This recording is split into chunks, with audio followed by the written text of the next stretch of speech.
folks. This is Proper Horror Show, and this is our 2021 Christmas special. Cheers! You know, all year round I try and spread the love for horror movies. I try and bring attention to some films that people have overlooked, or maybe point out some nuances and subtleties that might make you love a horror film a little bit more. But not every horror film deserves praise. And in a Christmas tradition of 2 years, we have a little bit of fun. We kick back and we look at a horror film that has thoroughly earned its place on the naughty list. Now, one film broke me this year, and that is the Jordan Peele written and produced sequel to the original Candyman, called Candyman. Yeah. Now, as the original Candyman is my favourite horror film of all time, it is a 10 out of 10 classic, and Jordan Peele's films, whilst stylish, have always been a lot more concerned with his political message than making sense or being a good film.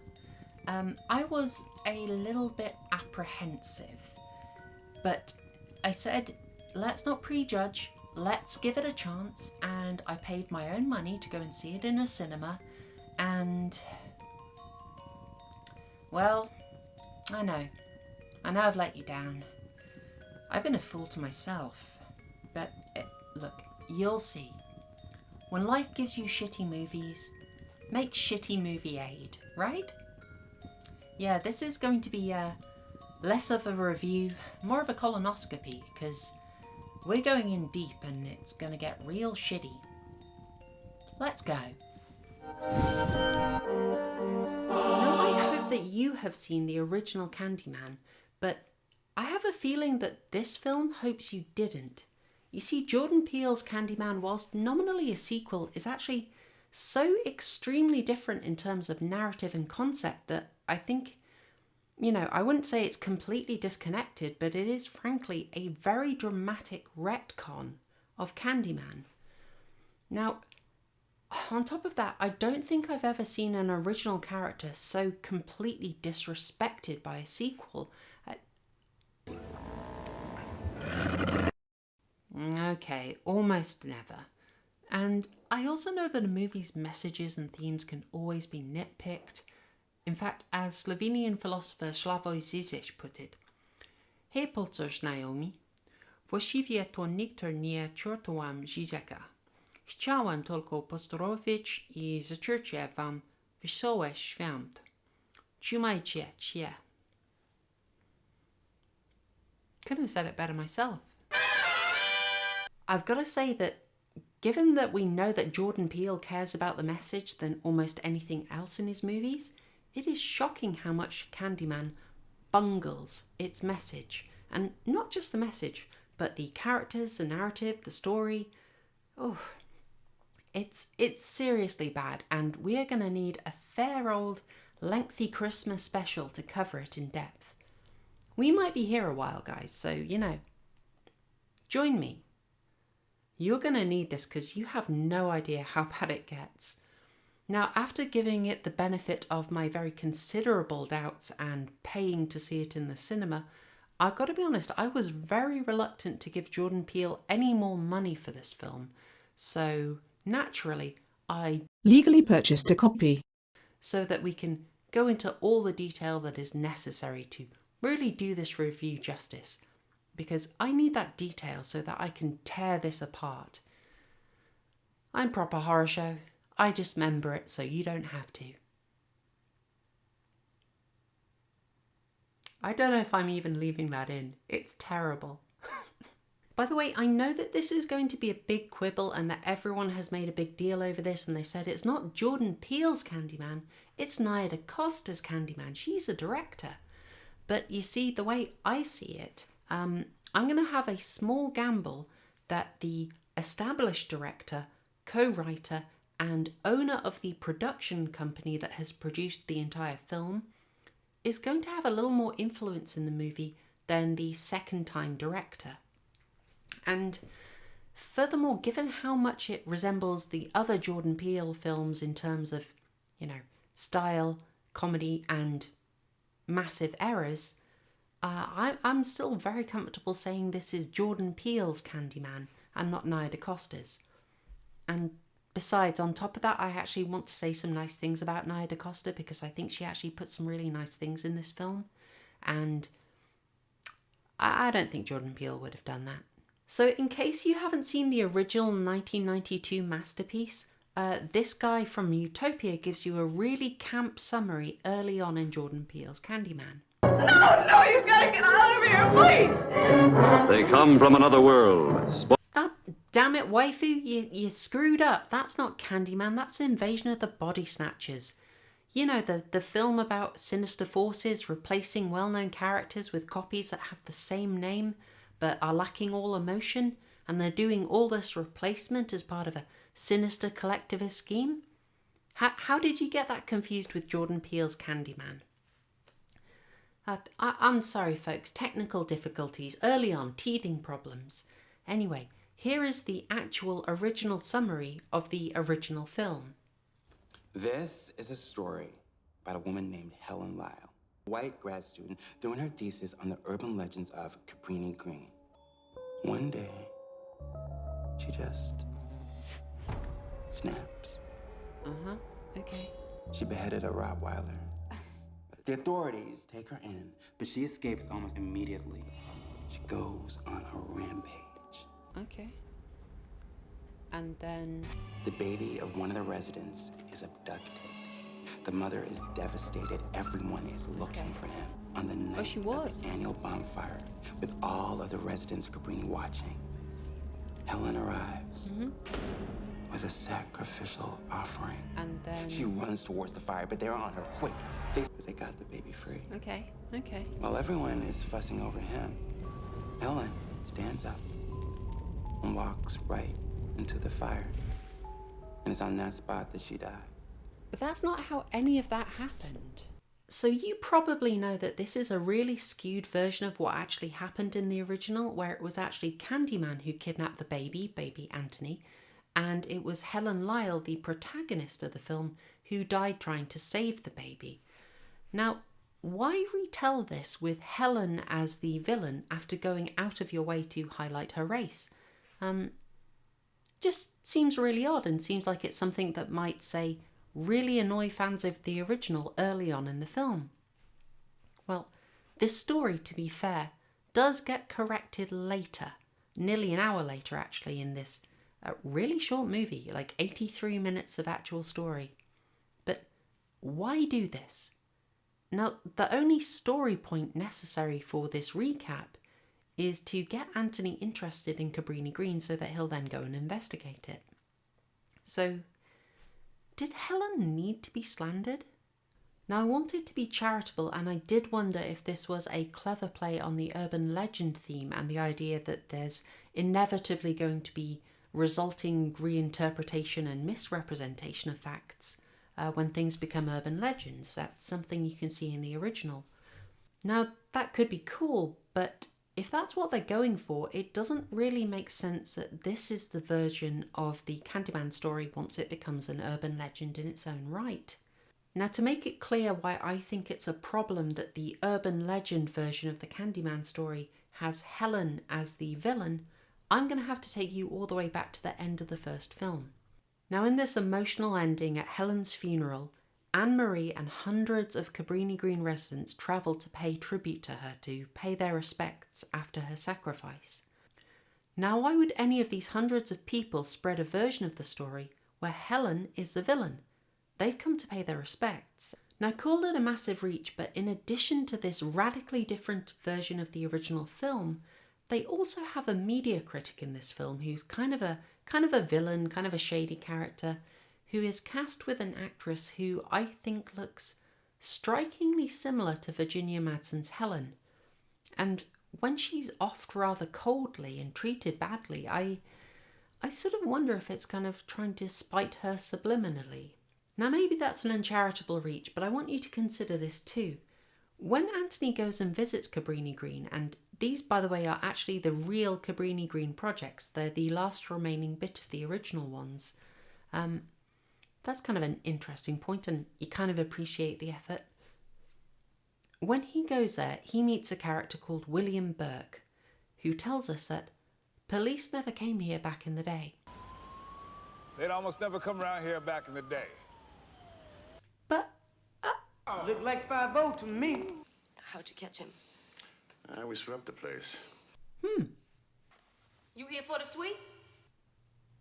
police never came here back in the day. Now, I want you to remember back to the start of the original Candyman. The entire first film is kicked off by Helen investigating the death of Ruthie Jean, a resident of Cabrini Green. Now, I'm not saying that the writers of this version of Candyman didn't watch the original film. Heaven no. I'm saying they didn't care. They didn't care in any way about being consistent with the film that they're making a sequel to. Yeah. Not great. I almost feel like they had something else on their minds, something that was a little more important to them. So, shall we get to the biggest change that Jordan Peele and co made? I think we're ready. So, this film tells you about Daniel Robitaille, who was brutally killed and became Candyman. They use shadow puppets for this too, which is a creative way around the very different picture quality of the original film. And not just picture quality, but aspect ratio. This, by the way, is a real problem for these sequels made decades after the original. Cobra Kai, for instance, reuses footage from the original 80s Karate Kid, and it is jarring. You've got a very different aspect ratio, you've also got a very different resolution. Now, in contrast, Halloween Kills didn't reuse any footage, they just recreated it, and it looks fantastic, I've got to say. Even if the voice impression of Donald Pleasance is a little bit off, it still came out wonderfully. It is also kind of deliciously ironic that they use shadow puppetry so extensively in this film, given that shadow puppetry inherently lacks depth and is at its heart a projection. There's a lot of projecting in this movie. However, back on topic, from the very first minute of this Tariq Nasheedquel, we see a very different vision of Candyman. For me, Candyman was a guy named Sherman Fields. Neighborhood character, used to stand out there and hand out sweets to us when I was a kid. He had a hook for a hand.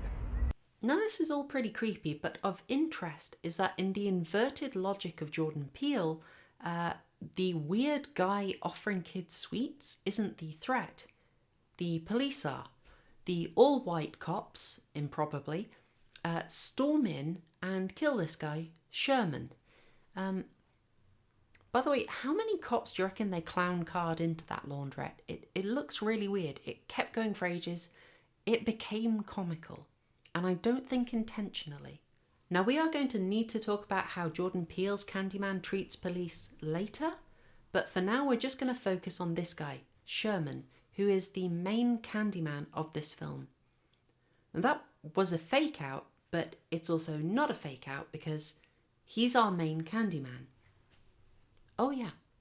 So in Jordan Peele's Candyman, Daniel Robitaille, the character we love, is bumped all the way to the back of the line. He's not special, he's just one in a succession of victims who become Candymen.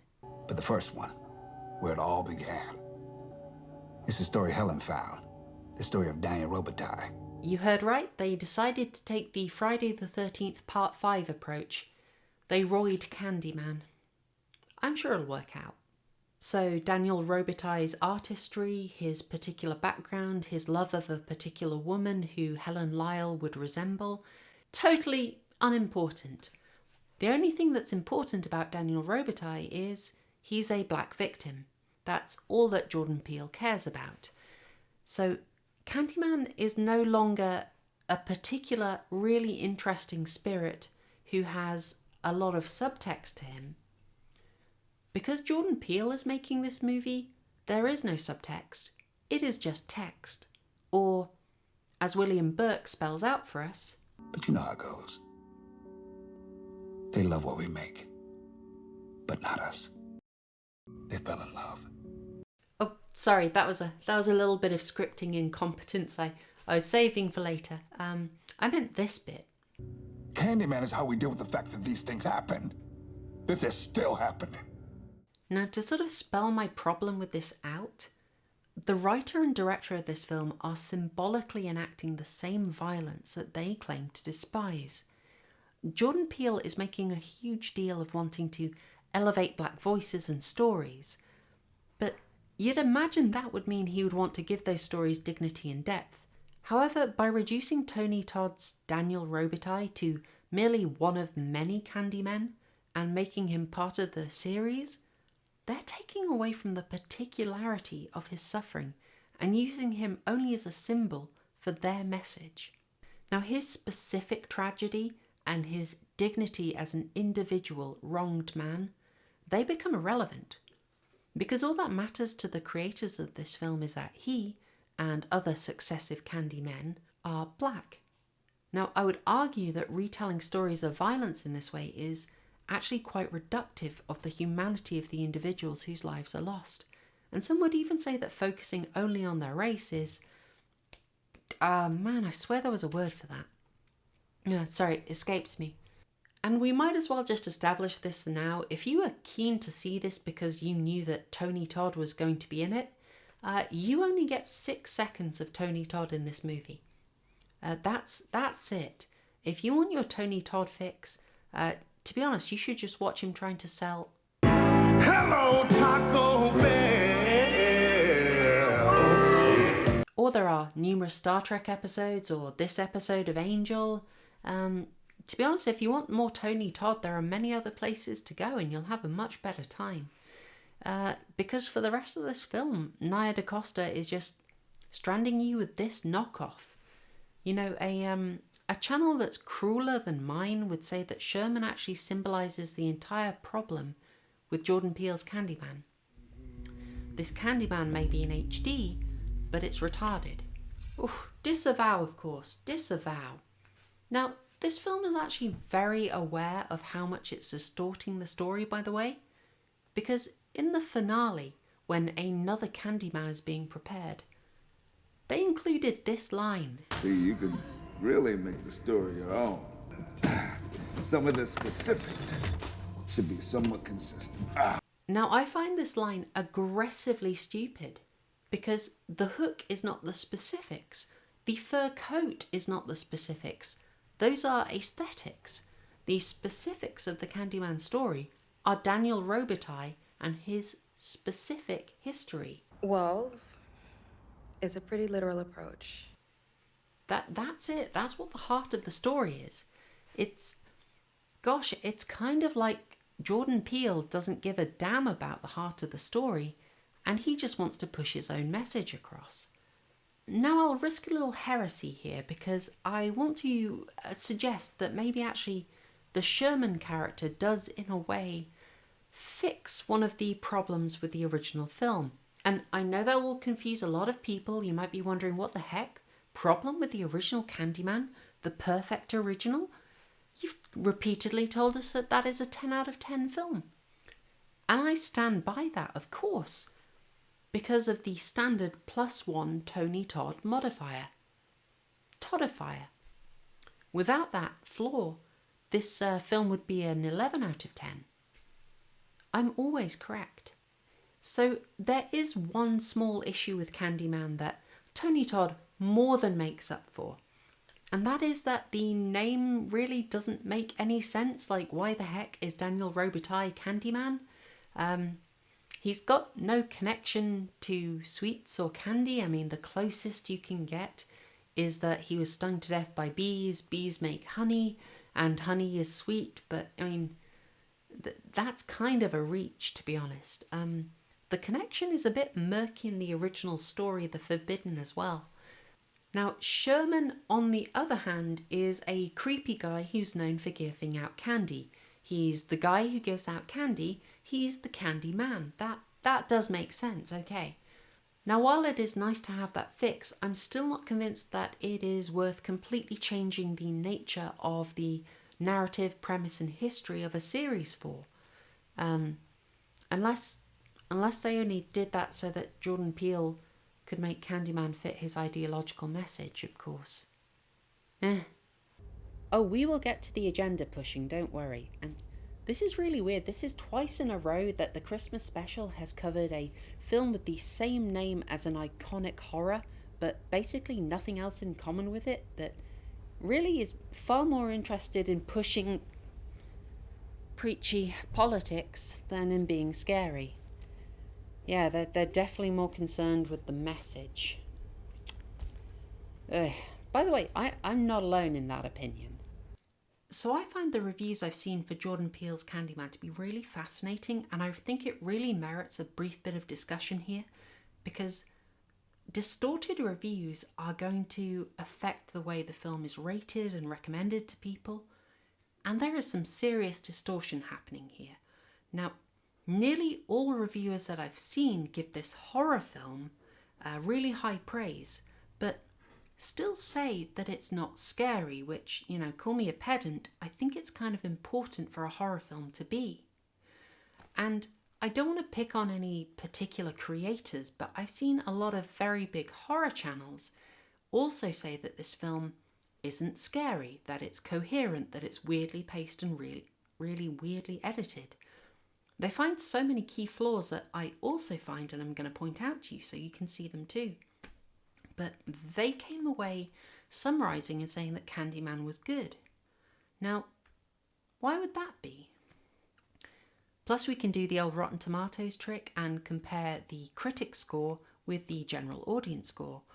Now, for more ideological films, what you tend to see is that the more verified the reviewer is, the more authoritative, the more they say they like the film.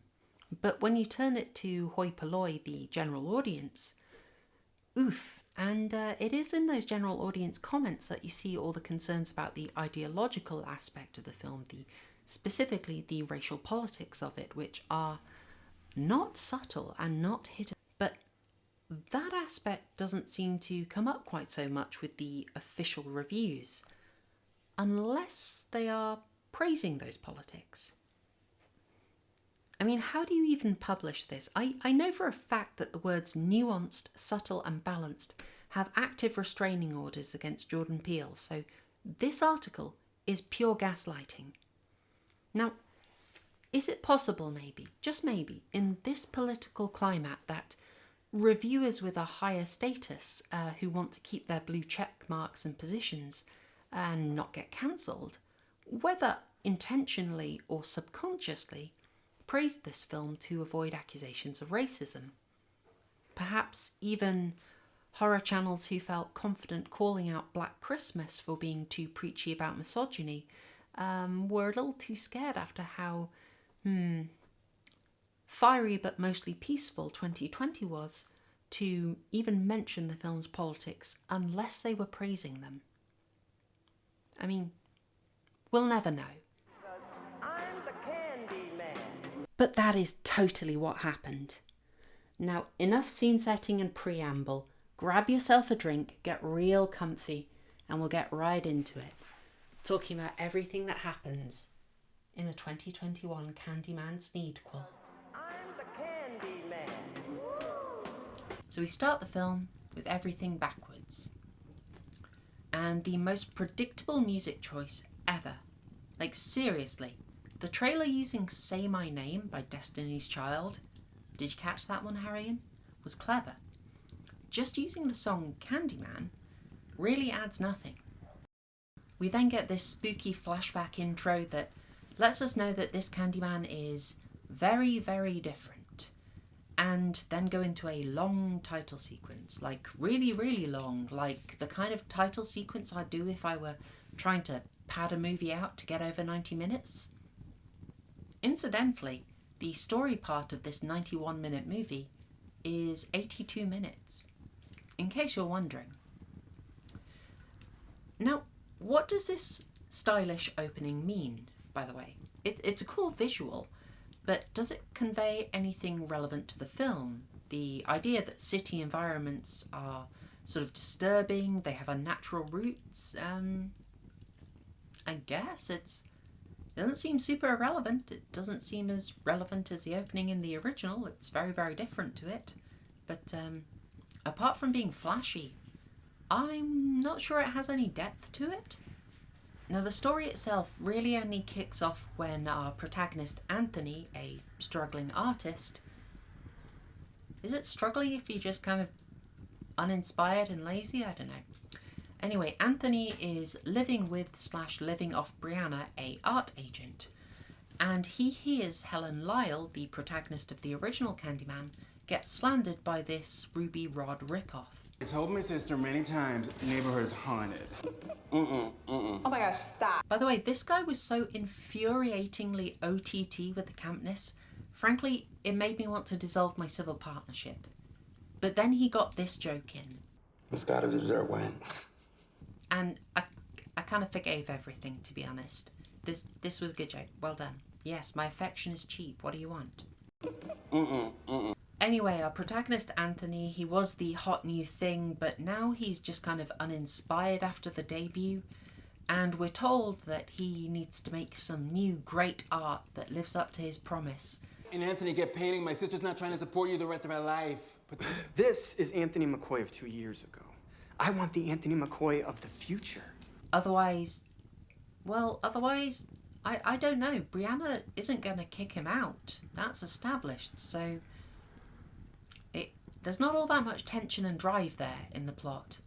It's a little bit weird, if I'm honest. It seems like a really easy writing fix. So having been given an inaccurate retelling of the original movie, Anthony reads up on Cabrini Green, but only after meeting this guy. I want the great black hope of the Chicago art scene of tomorrow. Who's really interested in the white people suck subgenre of art. Now seriously, this guy originally promoted Anthony on the basis of his slavery-based work. That's the guy that I gave a solo show to straight out of grad school. But now he wants new art. And, well, I could tell him that there's actually plenty of current slavery that he could use for inspiration, but the trouble is it's not very narrative-friendly if you want to critique... What do they say? White supremacy. White people. Yeah. And so Anthony goes to Cabrini Green. Now, this Cabrini Green is actually unrecognisable from the first film, but it is genuinely Cabrini Green, the real-life one, that was a real housing project. And I find it so weird that they were so keen on authenticity for the location, but not for the story of the original Candyman. That's weird. And to be fair, there is actually some really lovely symbolism going on in this shot. So ants are symbolic of organised industry, and here they're representing all the industrial developers that are changing the area. The bee, as we know from the first film, and to an extent here, represent Candyman and his home territory. And so the ants eating the bee is symbolic of the developers gentrifying the area and erasing Candyman, removing his influence on the area. That's pretty good symbolism. That was nicely done. See, I do have nice things to say about this film. I've just got to ration it, you know? Now, Anthony's story, unlike Helen's, is incredibly simple and linear. He meets William Burke, the grown-up kid from the flashback intro, who turns his Cabrini Green fascination into a full-on Candyman obsession. Well, it's a pretty literal approach. Bruh. Anthony then makes a Candyman-centric exhibition, daring people to do the Candyman challenge, and luckily, there are enough people to do the White people shit. To re-energize Candyman's spirit. So Candyman kills ensue, and this feeds Anthony's obsession. That bite he got visiting Cabrini Green turns into a full-on infection, and in some effective body horror that's actually very welcome, that I enjoyed a lot, and by enjoyed I mean winced massively at. The more he delves into this Candyman lore, the more he unravels mentally, and the bodies stack up.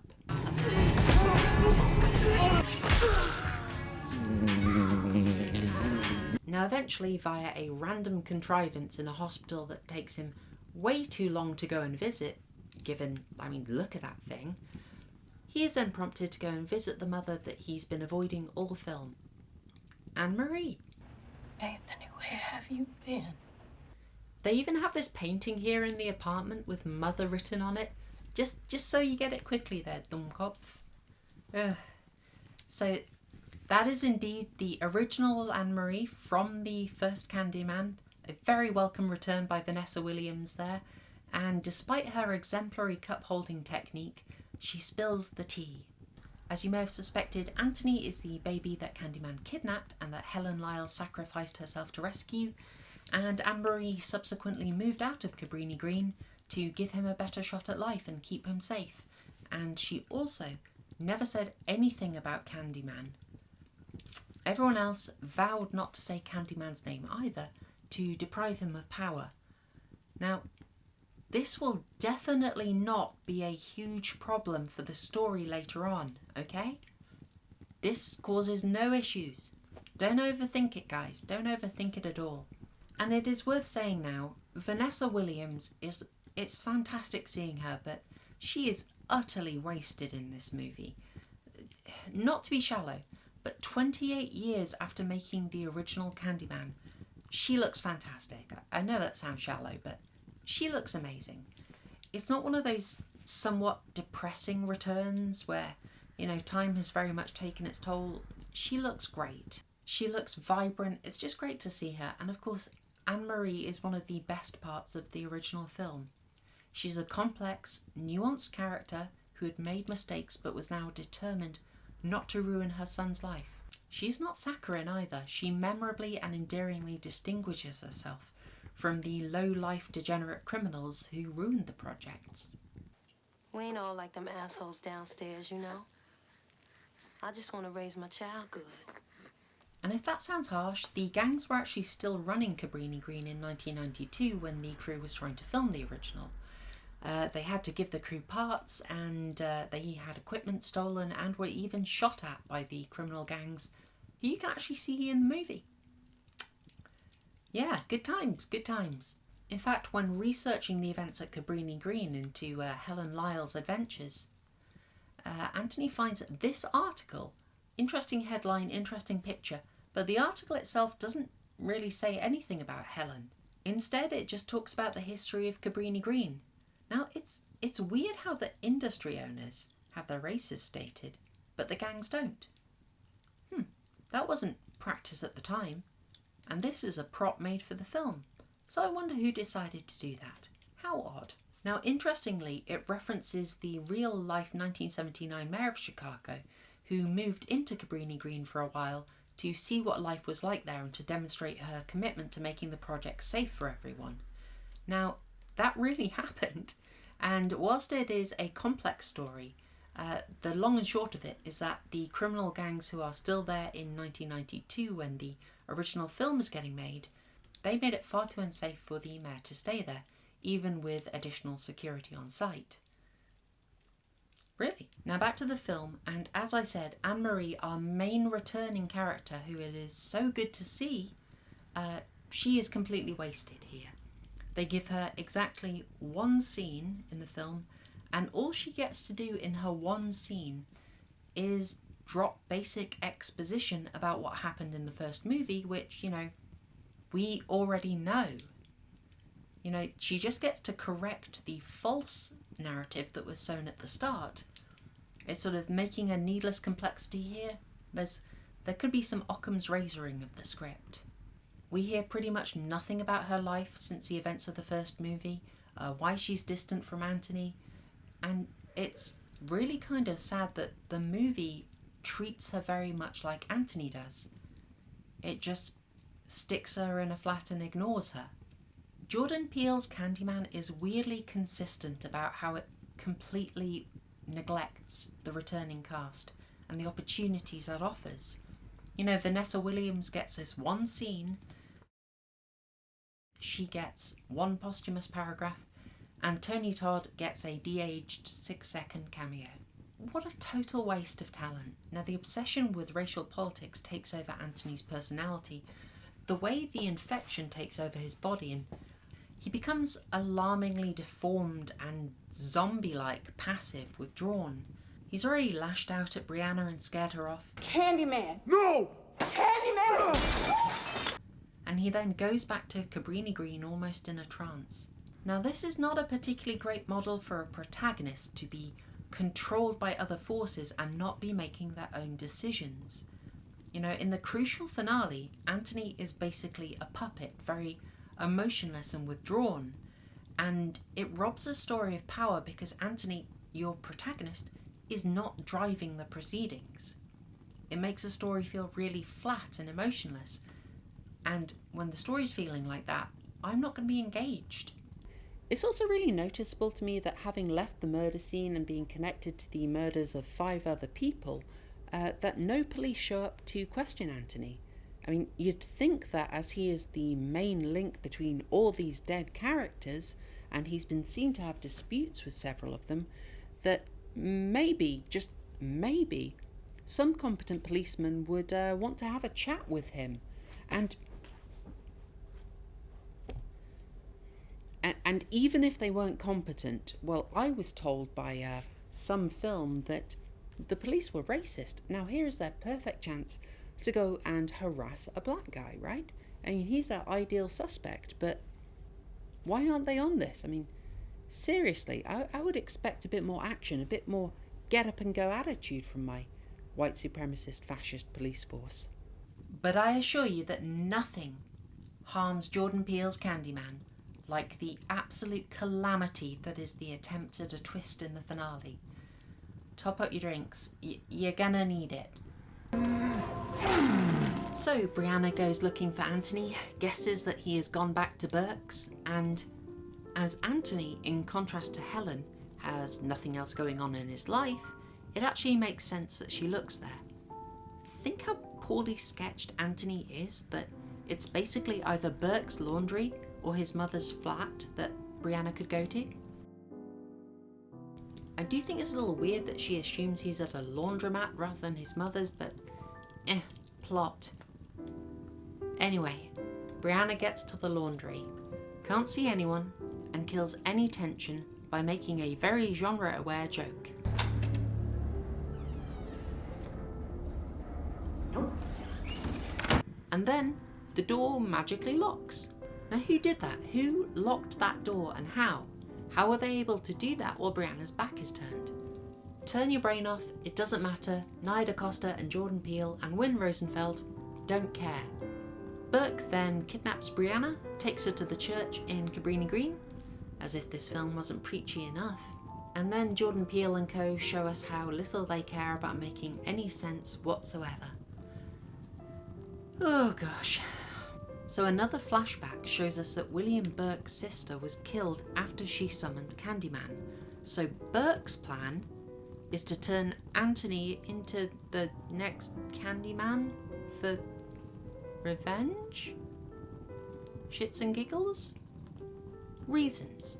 Trying to change it so that you have characters taken over by a demonic entity, it's not a good move. It didn't go very well in Jason Goes to Hell the Final Friday. I don't know why they went for that here either. Now, in order to fit the specifics of Candyman, because this film wants to be authentic, right? Burke then mutilates an almost entirely unresponsive Anthony. He then calls the cops using what I assume is his very best Karen voice. I think I saw the guy you're looking for. He's roaming around the row houses at Cabrini. A black man, around 30. Yeah, Richard Pryor and Dave Chappelle do a much better version of that. You gotta get on that. Try and sound like David Cross. That's the thing to aim for. And he tells the cops that the black suspect they've been looking for is at Cabrini Green. Burke's plan is that when the police show up and immediately shoot Anthony, because of course they will, Brianna will be the witness who spreads the word of Candyman and resurrects him to kill all the evil gentrifiers. And that is really it. That is the plot that these three wrote, produced and directed. Where do you even start? I mean, there's the anti-white, anti-police stuff, but that's obvious, right? So Burke's sister summoned Candyman and he killed her. So Burke blames white people buying a nice flat 40 years later. Okay. And Burke was just a cool, chill guy running a laundrette for 40 years? And then suddenly flipped out when Anthony spoke to him. Okay. And the spirit of Candyman, looking for someone to possess, to help spread awareness, chooses Anthony and not Burke. Okay? And Burke is in Cabrini Green for the events of Candyman, but still somehow thinks that this is a good idea, that this is his take on what a good plan is. And according to Jordan Peele logic, the Candymen are created when there is a racist murder, but Burke, being the guy who's mutilating Anthony and setting this all up, that's not going to cause any complications with the plan? And motivation-wise, Burke is mad about black men being unjustly killed, so he decides to unjustly kill a black man. Okay. Bruh. And of course, Burke wants Brianna to be the witness who will then spread the word of Candyman and reinvigorate everyone, but surely he knows that Brianna is going to have to talk to the police, who he thinks will immediately shoot Anthony, but won't immediately shoot her. Like, they're this racist. Not that, nope, better not do that, better not, no, sorry Susan. Even if we just leapfrog over Peele's paranoid police problem, what on earth is Brianna the witness actually going to tell people? Like, how is this going to help the Candyman cause? She's just going to tell people that a crazy laundry owner went nuts, right? And also, why does Burke start chewing one of the razor blade candies? Is it just Chekhov's razor blade candy? Are you ready for the sacrament? It makes no sense, but I guess Burke is just crazy, right? He's just crazy, so he doesn't need to make sense. And the plot can happen, right? This film is terrible. This film is so bad. How did no one challenge the writers on this? Bloody... Anyway, it's just kind of weird how all Jordan Peele movies just completely stop making sense in order to get their ideological points get across. It's just kind of weird. Like, this was laughably stupid even the first time around when I was watching it. This wasn't a case of fridge logic where I enjoyed the film and then just later that night I just thought, oh, hang on, that doesn't make sense. Like, this film was coming off as stupid and incoherent even as I was watching it. This twist was just so stupid. Like, how did no one try and fix this? Like, I'm guessing they just didn't care because they only cared about the message, right? It's just so disappointing because every time I watch a Jordan Peele movie, the message gets in the way. You know, Peele gives the film these laughably incoherent, stupid plots that just fall apart and make no sense. Also, he can deliver his ideological message, which is the part he's really interested in. And it really doesn't matter to him how much it distorts the film and ruins it. In Get Out, why do the evil white people want to undergo a procedure that, as the film has shown us, leaves them as walking sea cucumbers? It makes no sense, but it fits the message. In Us, I mean, actually, why would we even start with the absolute insanity that is the central plot of Us? I'm not even going there. And in Candyman, Peele, DaCosta, and Rosenfeld don't care how little Burke's scheme makes sense or fits the original story because it lets them push BLM propaganda that cops are evil white oppressors. Brianna kills Burke, then kills attention with another joke.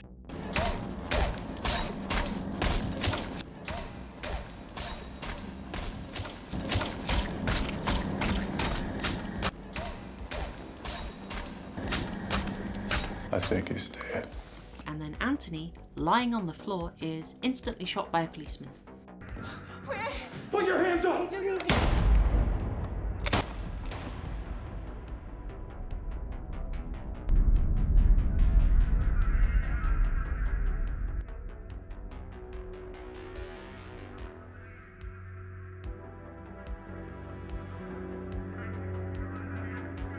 Of course, all white cops then cover it up. Or she's an accomplice. She goes to jail for the rest of her life.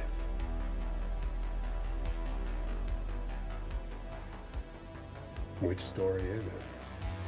And threaten Brianna into lying about what they did. She then summons Candyman to kill them all in a very bad taste power fantasy. Interestingly, having said Candyman to the mirror once earlier, she only needs to say it 4 times at the end to summon him. That might actually be a good subtle point about the enduring memory of grievances. I did say Nia DaCosta can do some good stuff. I did say that. So with all the police murdered, a newly resurrected Candyman takes the form of Daniel Robitaille, the guy we actually wanted to see, and then tells everyone, Tell everyone. So where do you start? It's really interesting that this ending seems to parallel the alternative ending to Get Out.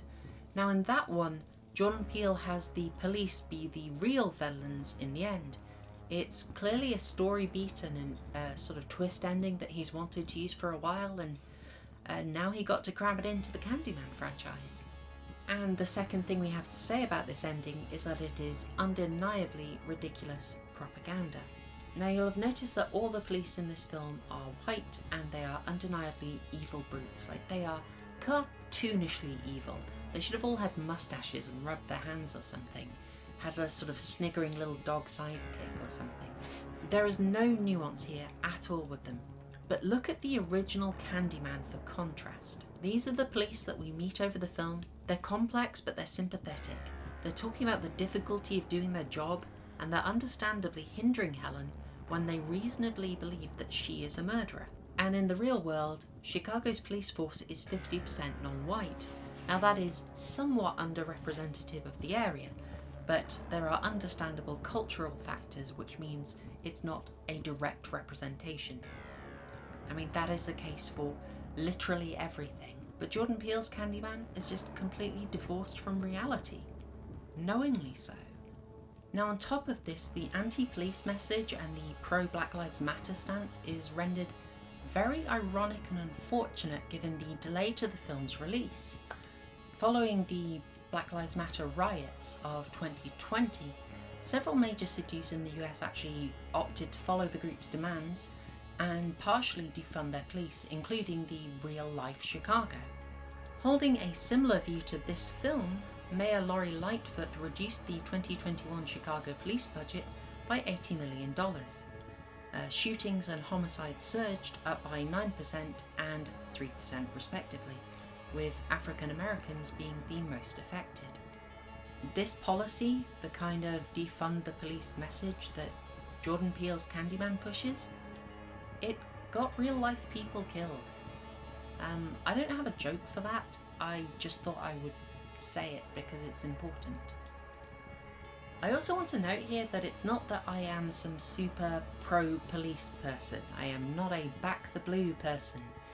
I actually have some very big problems with state policing, and I think there are massive conceptual and ideological issues with it. But I think my position is going to be a fair bit more nuanced than Jordan Peele's very blatant and basic in-group advocacy. Now here is where the fun irony comes in.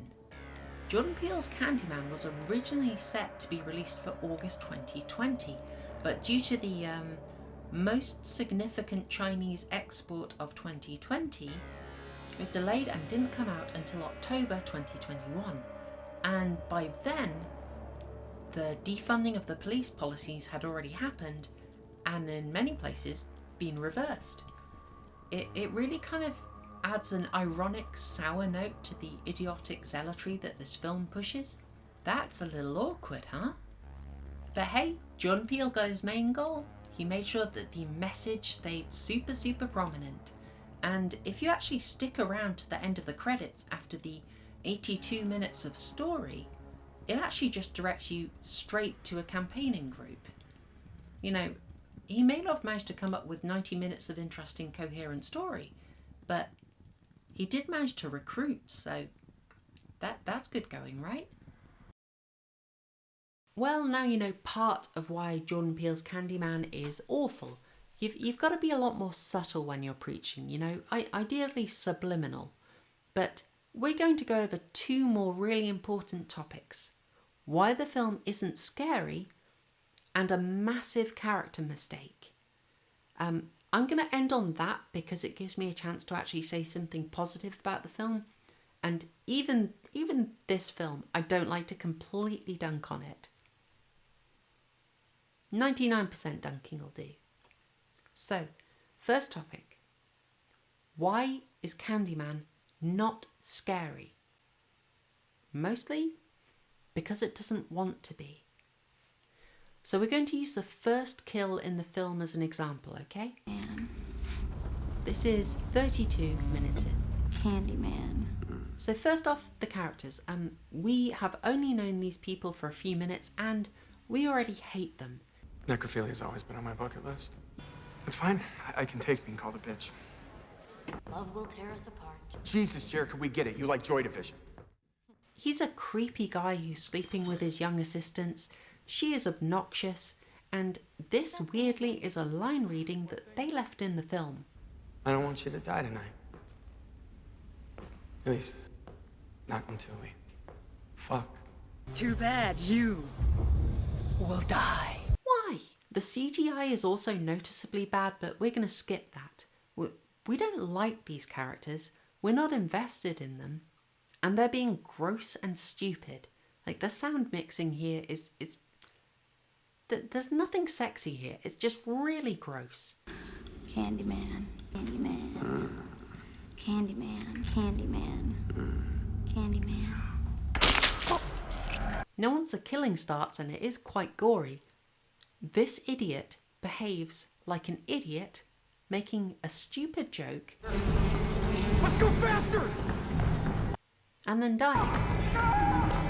Now why would we care? We feel no warmth towards this character, and he's just made a stupid joke to tell us not to take it seriously, so why would we be scared? Now for contrast, the original Candyman in its second scene stages an early kill of similar caricature characters that not only splashes some blood around, but is also loaded with irony, parody and meta-commentary. Candyman. He turned out the lights. I have a video about that you should probably watch after this. Link is down in the description. Now, the next character death in the film is an hour into the movie, a lovely character that we care about, and she dies in a horrible, visceral way with the complexity of us knowing that she is seeing only a piece of the puzzle that she was investigating, and that Helen is helpless to save her and is going to be blamed for Bernadette's death. It is harrowing, it is disturbing, whereas this crap, 33 minutes in, is played for laughs. Also, there is no way that Brianna doesn't immediately see the blood when she walks in. Basic blocking error. This is not scary, this is incompetent. Additionally, in this scene, as in others later in the film, DaCosta repeatedly breaks the scene up with unrelated footage, this one of Troy, which kills the tension. Now, it's trying to sort of connect Troy to the killings, but mostly it just breaks the vibe up. I did sort of wonder on some level if this was stealing a technique from Kubrick's The Shining, for instance in this bit. But to be honest, if it is, it's extremely incompetent. When you have this flash of Danny here, you're effectively saying that he's seeing it psychically and it's an intensifier. Something horrible is happening.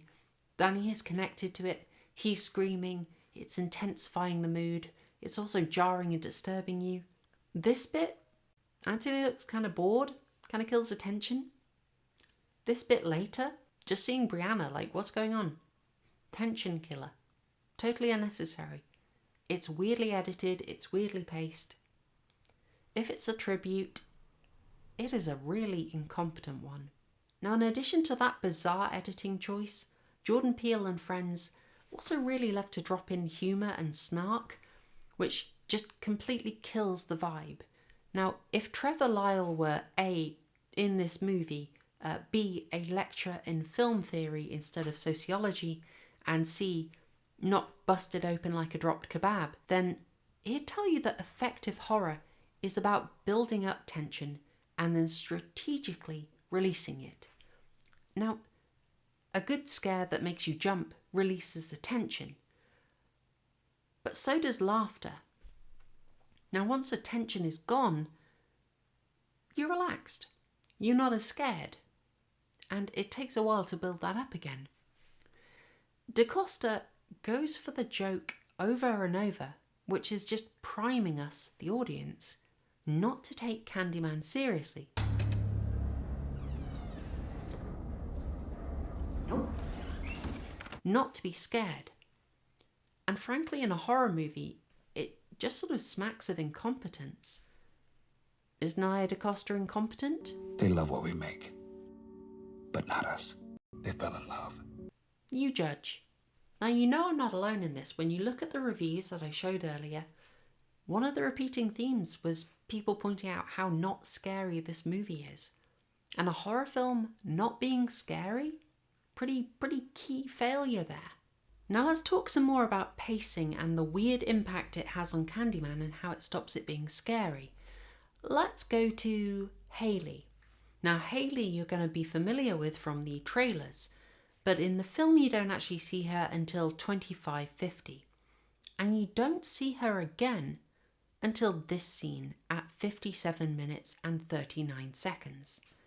Now she's gone for a major chunk of this 83-minute story, coming back after a huge break for a kill scene that was already featured very prominently in the trailer. He appears in the reflection and kills you. Who would do that? Candyman.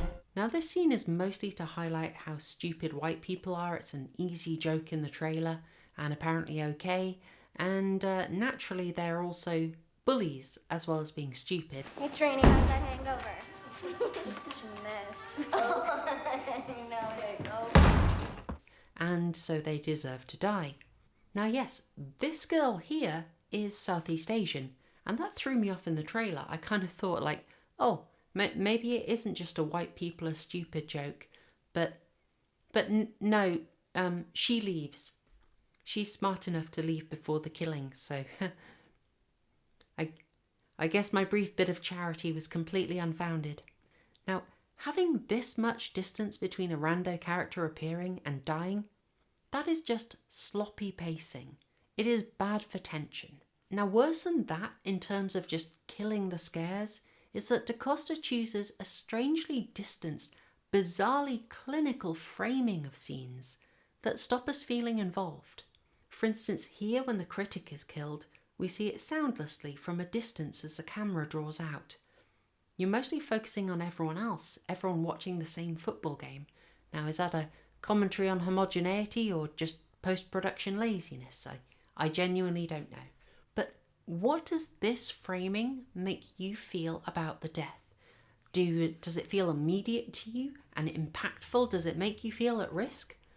Or are you distanced from it? And again, at the end, so much is happening off screen. We're focusing on Anthony, who isn't actually responding, so it's really hard for us to have an emotional response. And in the finale, again, everything is filmed completely distanced and unemotional, which just stops it being scary. I mean, Nia DaCosta, I really don't think she filmed this to scare us, but to make us cheer as white policemen are killed. By the way, back to this critic, I do find it so weird that they chose someone who looks so much like Virginia Madsen, and then they portray her as hateable and kill her almost as an afterthought. It's so weird. They give her the implication of racism too, which is kind of hilarious given how blatant this film is about the people it hates. But your kind are the real pioneers of that cycle, you know. Excuse me? Artists. Yeah, I guess I'm just meant to excuse that, right? Like this guy does. Translation, white people deserve the lamppost. Ooh, no offense. None taken. Now, weirdly and interestingly, the function of the art critic character in this film seems to be to echo the really obvious problems with the very film that she's in. For instance, pointing out its didacticism. Speaks in didactic knee-jerk cliches about the ambient violence of the gentrification cycle. Which is, I'm 30k in student loan debt for it's too preachy. And she also says this. And I am certainly not saying that a ghost manifested by collective storytelling killed a prominent art dealer. I feel this is her just taking the place of people who are mocking the premise of the movie and then being killed. We never actually see her summon Candyman, by the way, but at this point in the video, you know that DaCosta and Peele don't really care about the rules. So having covered the basic directing choices and editing decisions that have stopped Candyman, a horror film, from being scary, kind of an issue, let's look at a different problem. And this is one taken straight from the pages of a very different film. Friday the 13th, Part 8, Jason Takes Manhattan, having the wrong protagonist. I could swear they just looked at every idiotic decision that Friday the 13th made and just started a little checklist. Good. So, just as in Jason Takes Manhattan, where we had a fairly boring, generic protagonist, hate to say it, but it's true, we had that boring, generic protagonist instead of the interesting guy with a unique angle and an actual character arc. Here, we have walking sponge Anthony as protagonist instead of Brianna. Brianna is the obvious choice to be the protagonist of this movie. Now, aside from the somewhat revealing wish fulfillment projection of sophistication, incompetent random French included... You fix this. Je sais pas, c'est pas ma faute. Apart from that, Brianna has some depth. She has more connections than Anthony, and she has this interesting history of, how does Troy put it? You don't have to be there every time a tortured artist has a psychotic break. Now, Brianna keeps Anthony around because her artist father killed himself in front of her, which still haunts her. It drives her to help struggling black artists, though doesn't override all her senses. She wants to save her father, effectively. Now, in the first gallery scene, we meet this guy who doesn't get a name and who Anthony feuds with in a weirdly underdeveloped segment that we don't understand. Even when I was watching this in the cinema, I was wondering who the heck this guy is. But when we see him the second time, thanks to a flashback, we know that he has a quite striking resemblance to Brianna's father. So now we know why she gravitates to this guy, and perhaps why there's a little tension between him and Anthony. You goofy ass. For Brianna, being around this guy is like being around her father if he'd lived and been successful. It's kind of a wish fulfillment. Of course she wants to be around this guy. Brianna is just a deeper, more interesting and more sympathetic character than Anthony. Now, like Anthony, she's also being used for someone else's agenda. When she's connected to this big gallery owner, she wants to talk theory and method and kind of demonstrate her competence. But this director just wants her to promote black victimhood stories and connect her to a tragedy. And Brianna sees herself being used, and she's uneasy. Now, that is a really interesting current in the film. It's kind of a counter-narrative to what most of the film is pushing, and I did really wonder how much of this is actually intentional. Now, it's not a huge amount of depth, but it's still a heck of a lot more than we get with Anthony, and because of that, Brianna would be a much better protagonist. Now, she's also much more of the heart of the film than Anthony is, because as Anthony becomes less like himself and more withdrawn because of the progressing infection/obsession, Brianna ends up naturally sort of standing in and taking over. And the story is just sort of forced to do it, so why not do it from the start?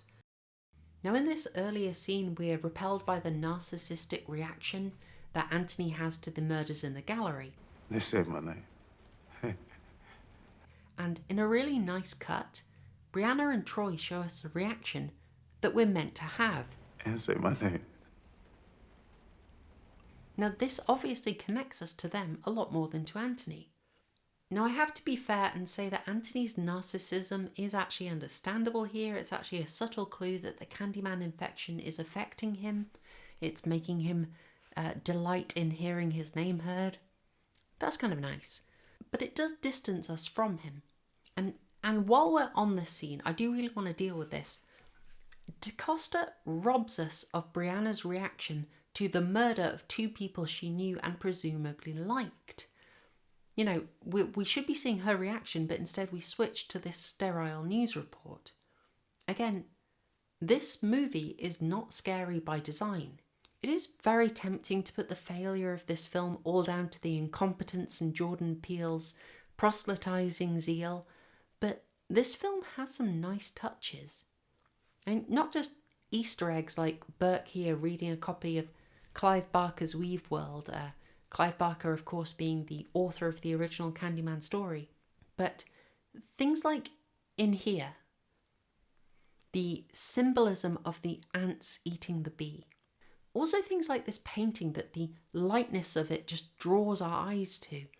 Now, if you focus on it, the painting is just of a body lying down, but the shape of it and the overall impression easily resembles an arm missing a hand, foreshadowing the ending. That's a lovely little detail that they included. And you also get a nice detail of Brianna dressing more like the art critic as she's being taken closer to the world of the establishment. That is a nice costume choice, indicating a bit of a narrative, supporting the character development. That's good stuff. And while I'm highlighting the good things about this film, let's talk about how nicely shot it is for the most part. This sort of strong neon lighting aesthetic that seems to be a real 2020 thing, you know, Malignant, Fear Street, Last Night in Soho, they've all done this.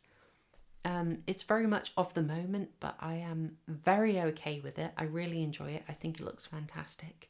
Now, that's not every scene, of course. Many scenes are unremarkable and, you know, the choice of focus does distance you from the victims, almost as if your sympathy isn't meant to be with them.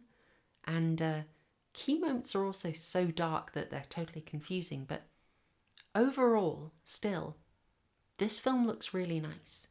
And it's nice photography like that that helps when you're wondering why the heck a church has a tunnel going all the way to the projects in an unfeasible construction that just seems like a cheat so Jordan Peele can frame his white police are evil scene in his preferred venue. Now you know why people are saying it's not scary, it's jarring, it's oddly paced and confusing. Shall we talk about the bit that made verified reviewers completely out of step with regular audiences and declare the film to be so important? Let's do that. Let's talk about the film's agenda. So here's kind of a tricky thing for me. I don't really like doing this bit, and in a way I also think it's kind of pointless. With this film, I'm not unraveling cool hidden meanings or doing a deep analysis like I can do with Apocalypto, with Alien, or with The Wicker Man. I'm not able to point out subtler themes that really elevate a film like the Me Too stuff that's in Scream 3. In Jordan Peele's Candyman, the agenda isn't subtle or hidden. It's just stated straight up, multiple times, consistently. There's no symbol or subtext. It's just text. You know, it's just pure racial in-group interest. The other thing that makes doing this section about the agenda kind of tricky is that I know, honestly, that most people have made their mind up about Black Lives Matter and the cause and messaging of this movie already, so there's not really much I can say to you or you can say to me that's going to change our mind. I mean, I can point out how blatant the preaching is, but if this is your cause, why would you care? If this is a message you support, I would imagine it actually feels really good to see it out on the big screen to a mass audience and just be so unashamed, you know? If it were a cause that were really close to my heart, then I would be really happy to see it go out to a mass audience as well. You know, and I would probably be quite forgiving of it having, you know, a bungled story, some uninteresting protagonist, and lack of scares and really dodgy editing. I know I'd be pretty biased towards it. And these faults are very much in the movie, as you've seen, but, you know, with Jordan Peele, let's be honest, in his worldview, you're not really going to the cinema so much for the entertainment. You're going in for the re-education. So I'm not going to waste any time on that stuff. I'm going to deal with it as efficiently as I can, as briefly as I can. But I will point out how there's actually kind of a counter-narrative in this film that I honestly don't think is there entirely deliberately. I mean, you may be really happy to see the message delivered, but you might be concerned at how this film bungles that message. I could point out, say, a reading of this film where we see successful black creators directly profiting off the misery they claim to care about, working and living in completely different worlds, and cutting themselves off from people whose stories they claim are important to them. Or we could do a reading into how the obsession with the BLM narrative infects people, warps their personality, and turns them into vengeance seekers, desperate to put the responsibility somewhere else. The filmmakers repeatedly use the slogan, "Say his name," to connect Candyman to the BLM movement. To get it, you should say it. Say his name. That was actually clever. But it kind of backfires, doesn't it? I mean, do you think they intended people to realise that the act of saying his name is actually just empowering grievances and directly leading to more murders of innocent people, and therefore is a bad thing? Did they intend Brianna's reading of Anthony's work here to apply to the whole film? What do you think? Well, it's a pretty literal approach. Not much room for viewer interpretation, you know. The contrast with the original Candyman is just so telling here. What I love about the original Candyman is that it has such depth and nuance. It has a very complicated response to the problems that are in Cabrini Green. It doesn't exonerate or condemn either side completely. It points out faults all over the place. It is a very sophisticated bit of storytelling, and that is only enhanced by the fact that the story was originally set in Liverpool, so it didn't have the American racial history overtones to it. It was really just originally based on British class culture, and so it still carries that over, but that's then enhanced by the American history. It all makes for a better, deeper, richer film. So with all the other errors I've pointed out in this film, I just don't think that this counter-narrative that I've pointed out is actually intentional. I genuinely don't think that Jordan Peele is really interested in alternative perspectives. I think it's pretty much demonstrated that he's going to build the same perspective into every project that he works on. It's pretty much why he did this movie, because he saw it as a really easy way to spread the message. And he'll do the same thing to his next project, The People Under the Stairs. Now that Wes Craven original is a really interesting story. It's got a great little bit from Ving Rhames in it, but the fact that it has 2 black leads and a memorably weird set of white antagonists is basically all that Jordan Peele needs to know to get excited about taking this classic horror and, just like Candyman, taking it over and wearing its skin like a suit. Let's wrap up. You know, honestly, it was pretty painful rewatching this film so I could review it in depth. The first time I saw it, I just kind of felt angry, and not just because of the price of the cinema ticket. You know, I felt like I just paid to see my favourite film used as a puppet to attack me. But this second viewing, it was just more frustrating, boring, painful, disappointing. So it is some relief to me that this film didn't work the way it was intended to. Now, Jordan Peele, DaCosta and Win Rosenfeld's Candyman was slated to be released in August 2020, as I previously said. And it's one of several horror films with a very strong racial grievance narrative that was due to come out just before the 2020 US presidential elections. Now, another one of these films, Antebellum, was actually released in September 2020. But the other two, the Wrong Turn reboot / sequel / remake, who even knows now, and Candyman were much, much delayed. and came out way after the result. And interestingly enough, all of the really blatant preaching in Wrong Turn is crammed into the first 20 minutes, as if there was some kind of production note and a reshoot in order to just really push that stuff in before people walked out. It's weird. It's worth watching out for that. You know, really wacky, dastardly conspiracy theorists would say that it's almost like major movie studios planned these release of very specifically messaged movies to just before the election to kind of maybe influence a couple of key voting blocks that looked like they were going to, you know, go off plan and vote a different way to the way they typically do. But that would just be an insane theory. I disavow, obviously, and of course it ultimately wasn't necessary because Americans went and voted in the most popular president ever. Best season ever! But still, Candyman did come out, it did alright financially, and it managed to poison a franchise. And what I'm most worried about is that because it shares the same name as the original, the glorious Bernard Rose directed, Tony Todd starring 1992 classic, that people are gonna go straight for this 2021 version and bypass the glorious original. And that would be awful. You know, I had big concerns following what Jordan Peele did with Get Out, with Us, with Hunters, but I kind of figured that DaCosta might rein him in and make it less preachy and, you know, get him to produce a film that had a coherent story.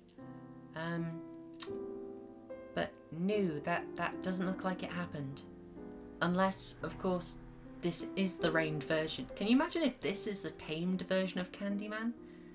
How depressing is that? Then they invite developers in and say, hey, you artists, you young people, you white, preferably, or only, please come to the hood, it's cheap.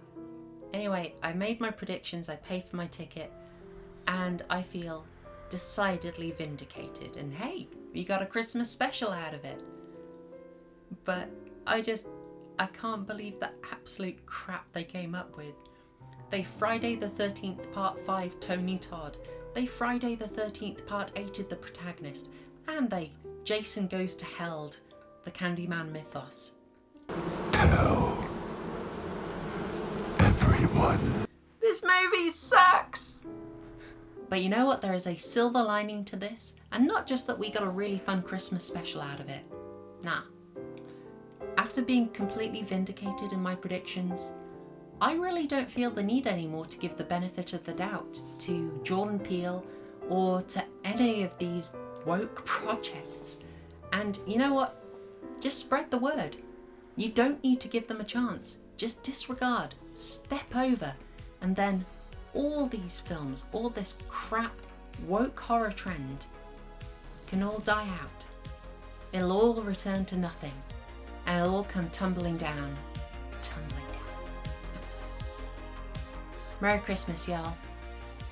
Merry Christmas.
What's next? I'm expanding the work into a series.